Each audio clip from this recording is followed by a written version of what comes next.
Hello, everyone, and welcome to this episode of Illuminating Insights. I'm joined today by my friend and colleague, Beth Hatter. Beth is an experienced trainer, coach, and driven community leader who, at the heart of all of it, loves to help people. Being a strong proponent of lean and agile principles, Beth has extensive experience in providing enterprise support, training, and guidance to large organizations at all stages of the agile journey. She has over 17 years of IT experience in lead and change management roles and over 13 years of agile coaching and mentoring experience. Beth is certified as a PMI ACP, SAFE SPC, and Agility Health certified agile coach. She has a deep drive for learning and enjoys reading, traveling, and working with the local university students, as well as collaborating on new ideas. Beth, we're so excited to have you here today. Thank you. It's always great to talk with you and share ideas. You've been a friend and a partner for so long. I know I was laughing because 17 years is about how long I've known you, almost or close to it kind of thing. I think so. I think so. It's been so long. I stopped counting years because that means I'm getting older. I know that's very true. So very true. But yeah, but great and always great to catch up and share all the stuff we're seeing out there. So I know, and one of the reasons I was particularly excited to invite you here to our podcast is because you are one of my friends and colleagues that does so much work in the government space, which is a space, at least here in the US, that is seeing a lot of change, and there's a lot of things happening there. So could you tell us a little bit about what it is that you're seeing and some of maybe the highlights that are happening with our government counterparts, if you will? yeah, no, yeah. I mean, government's always it's an exciting place to be. It's always an interesting place to be. Um, I always say at the heart of it, sometimes coaching agile teams and working with, agile contracts and stuff, the part that the government is easiest is everybody really understands the mission and the why. And that when you look at what makes a good team, having a common goal, common mission is, all coaches kind of preach that. And that's actually easier in the government space. Like we have a mission and we're trying to serve people in any variety, of the clients I've worked with within government. I think the challenge that they face is probably the resource constraints that, any company's got resource constraints. We all have too much work to do, but even more so with changing administration, changing legislation, having to do more with less, having to be more efficient. It changes the dynamic and people are wearing so many hats and that can be a challenge, but also a lot of room for growth and excitement of teaching people new ways to work, helping them learn how to work as an agile team. Bringing that into leadership and government is always super exciting for me. Well, that's interesting. And I guess I'd love to dive a little bit deeper into one of the things you said, because I guess one of the things that I've always, I guess, maybe thought or maybe misperceived about our government colleagues is that they have one job that they're hired for. There's one thing that they can or that they are bound to do. But you just said that they wear a lot of hats. Tell me more about that. Yeah, no, I would say it's definitely probably a misconception that, they're limited. I mean, there are, I guess, more restrictions on what people sometimes can do or who can, say, procure something on behalf of the government. There's specific people who can enter into contracts. But I know on the teams I work with, like often, I'm working with people who are playing the role of a product manager. They're also, the deputy secretary of an agency. They're also, a staff manager. They're also, helping people with training on policy changes. They're helping run disaster food stamp sites all in the same day. Like, and it's kind of like, so, it's an honor to work with a lot of these people because they are so busy. And so trying to help them figure out how to prioritize their work, how to balance that. But yeah, I think that probably is a misconception that, government people just sit around and push papers all day. They're doing 20 different things at any given time. And a lot of times there's not a lot of support internally, which is why they have to then bring in so many vendors. And that creates a different dynamic than companies have too when your agile team is all within your company versus in the government, a lot of times it's multiple vendors and multiple different companies working together, and trying to negotiate different relationships and different ways of being a team than, just an internal agile team can be. So how do we balance that? How do we help organizations? Because we're seeing a lot of this in commercial as well, where you do have the vendor team or the vendor counterparts that are on an agile team. So, what would be some of your recommendations as to how do we actually bring those outside entities in to really helping kind of cross those boundaries so that we can truly be a functioning lean agile organization that just gets stuff done and how do we help kind of erase some of those boundaries in a way, a healthy way, so that work gets done. We still have to keep some of Mhm. those boundaries. I know when it comes to some of those things in terms of like who pays for training and who pays for this, that, and the other. But what are some of the techniques that you found to actually get past those boundaries in a needed way so that we can actually get the work done that's been required so that strategy can be executed? Yeah, no, that's a great question. And probably the most challenging one is how do you build that great team and that team dynamic? And, things I've seen work well are, having the right government people in the right roles. So, keeping them, as a product owner, or, and even if the vendor has, maybe a product owner proxy, having that relationship between those two to really drive, what are we working towards? What's the mission? What's the outcome that we're looking for?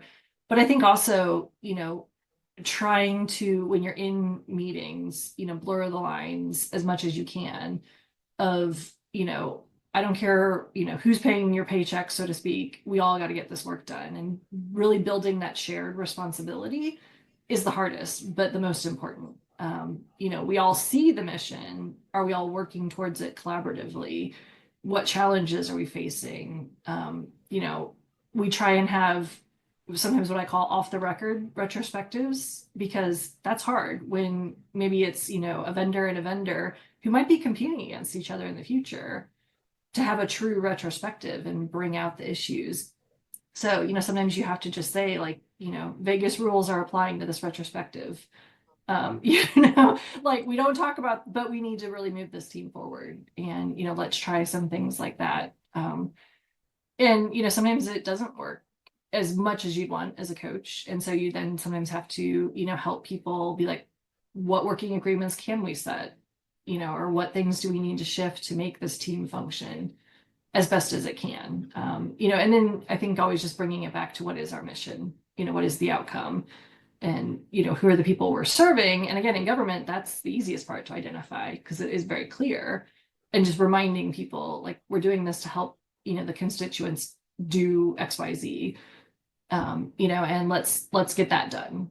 And that'll sometimes, break down some of those barriers that we see emerge.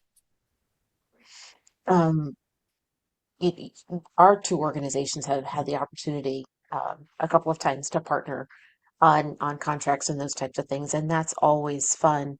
And it works well because we have always found kind of that niche where your organization and your company fills one part of the contract and we fill one part of the Mhm. contract, and they don't compete, which works out really well. And so we found great ways to partner.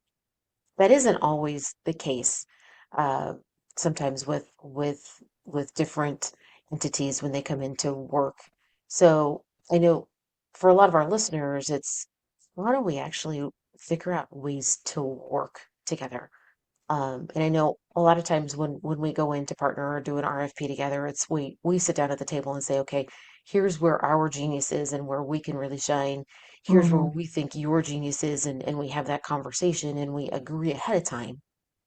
So that works out really well. What would be um, some of your like best practices or recommendations that you can give to some of our listeners that might be some of those vendors when they're walking into a situation and they find that they're not the only players in the space? Yeah. No, and I mean, that happens quite a bit where, like, for example, one contract I'm working with now has a development vendor and then a separate testing and IV&V type vendor. independent validation and verification. And so they're initially at complete odds almost with each other. One is trying to break what the other is building. And so, right away, it can be very adversarial.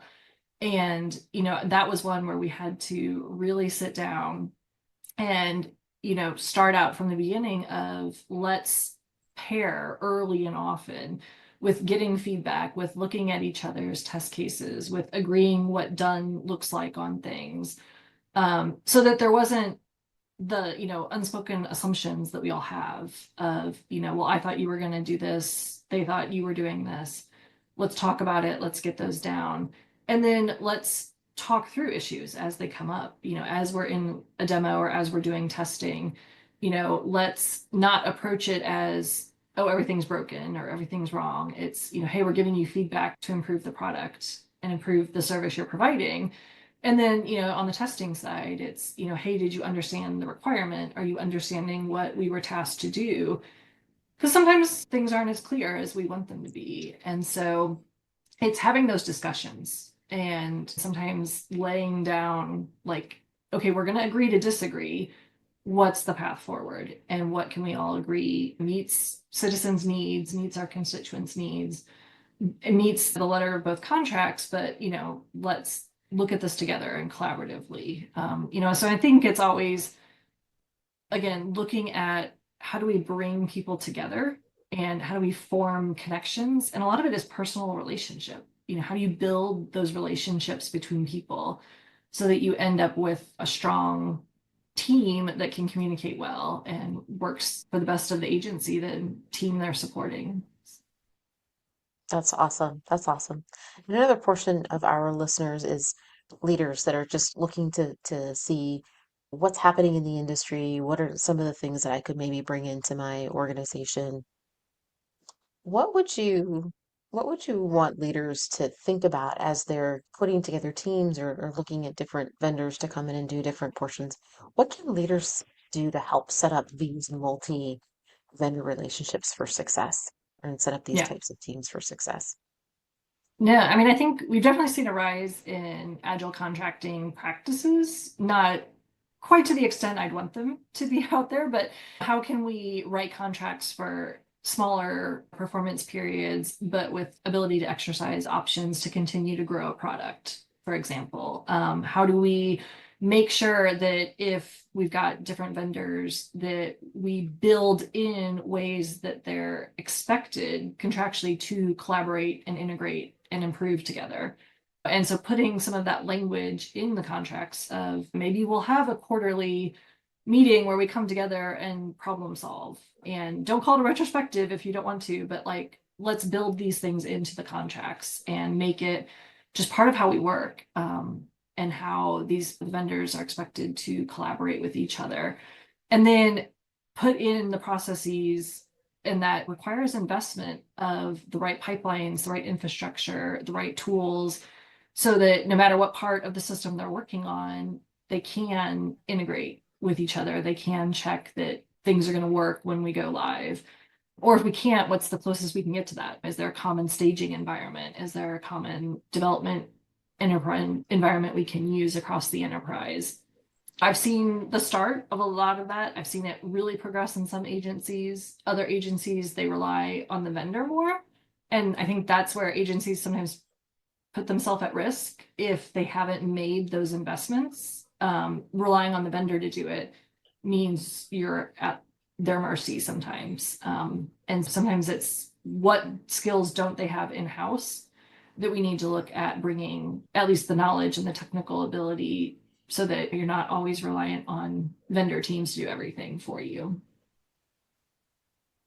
That makes a lot of sense. For those of our audience that don't really understand what agile contracting looks like, can you tell us a little Mhm. bit more about that?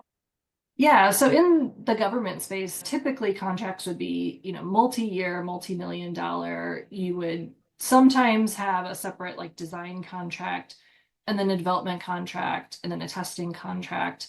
It may be all one vendor, it may be multiple vendors doing each piece. Sometimes it was all of the above for all projects.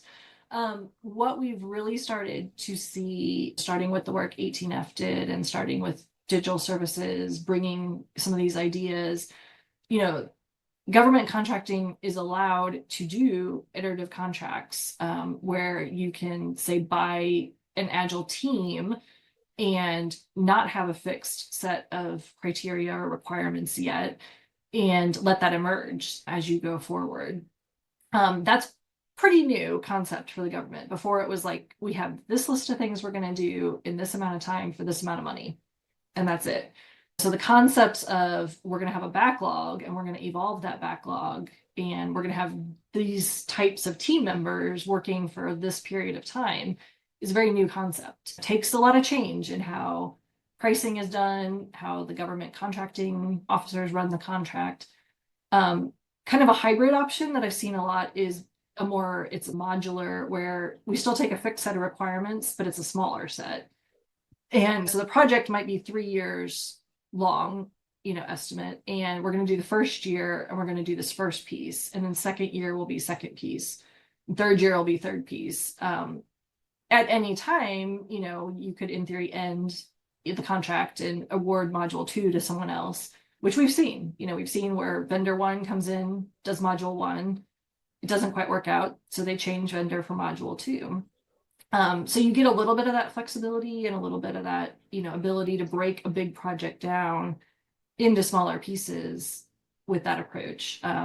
Like I said, my goal, as an agile coach would be get everybody to the first example where it's let's have a backlog, let's have outcomes we want to achieve, let's buy agile capacity and work as a collaborative team to deliver a product. That's tough though in the government space because of how funding is done, how contracts have to be managed. You have to go to Congress literally and ask for a bucket of money, and then they want to know what they're going to get for that bucket. And if you come back and say, well, I don't know exactly what we're going to get, it's tough. You have to kind of change how you approach things. Politically, it's not very good to come back and say, well, I don't know exactly what we're going to get and when we're going to get it, but we're going to get something. So teaching people outcome-based contracting and stuff is a very kind of different concept that's emerging. And I do see it growing because I think people are realizing we can't predict technology changes from now to 5 years, 10 years down the road. So writing a 5-year contract just doesn't work anymore. Needs change too rapidly in this day and age, and new rules come out, new laws get passed, administration changes happen. So we've got to be a little more nimble and more agile. Yeah, one of the things that we've been experimenting with, I know with a lot of our commercial clients, is um, like a 6-month deliverable based contract, which is very similar, Mhm. I think, to what you're talking about with your outcome based contracting. Um, but it's that in and of itself has become very, it's a concept that sounds good to the business side, but when it comes to procurement, they're like, oh, wait a minute, I want to know the nits and gnats of what it is that you're going to deliver and when. Mhm. And so making those changes, it's difficult not only for government, but for business as well, because funding inherently needs to change so that we can create the flexibility that's needed for our businesses to be able to respond to change. Yeah. Well, and it changes again how people interact with their vendors because in commercial or government, before it would be, I need X. I'm going to give you a bucket of money. I've told you everything that X requires. Now go build it, and I'll see you in 6 months, a year, or 5 years. And now we're asking everybody to be more collaborative, more interactive. So again, they're already very busy. We're now asking them to act as a product manager or act as a product owner for a team. They don't know what that means. So you have to teach them that skill and teach them how to do that. Give them the time, which, like I said, sometimes they don't have the time. So you're trying to work in their limited window and then still balance the need of answering for money spent to the legislature or whoever is funding it, as well as like, are we getting what we want? And some of that is even simple. They don't know how to articulate requirements because they've never been asked to do that. That was always someone else. And so teaching people how to say outcome, how to understand the different permutations, understanding existing processes. I'm laughing because one of the systems we're working on now is taking stuff off a mainframe. Anyone who's worked in government knows there's a lot of mainframes that still are out there. So sometimes I was in a call the other day and it was like, what does this even do? What does this field do? And everyone's like, no one really knows. It's probably important, but we're also trying to uncover skeletons that are older than both of us in these closets that it's like, what do we need to do? And that's not something they ever had to do before. That was always a vendor or someone else doing that. So helping them through that process can sometimes be a little eye-opening and a little scary at times. But it is a necessary change, I think. I think we're past the days where it could be a vendor here, go do your stuff, because it was too hands off, too removed from the people that it mattered to. And I think the world is so much more interactive and so much more, just like I said, fast changing.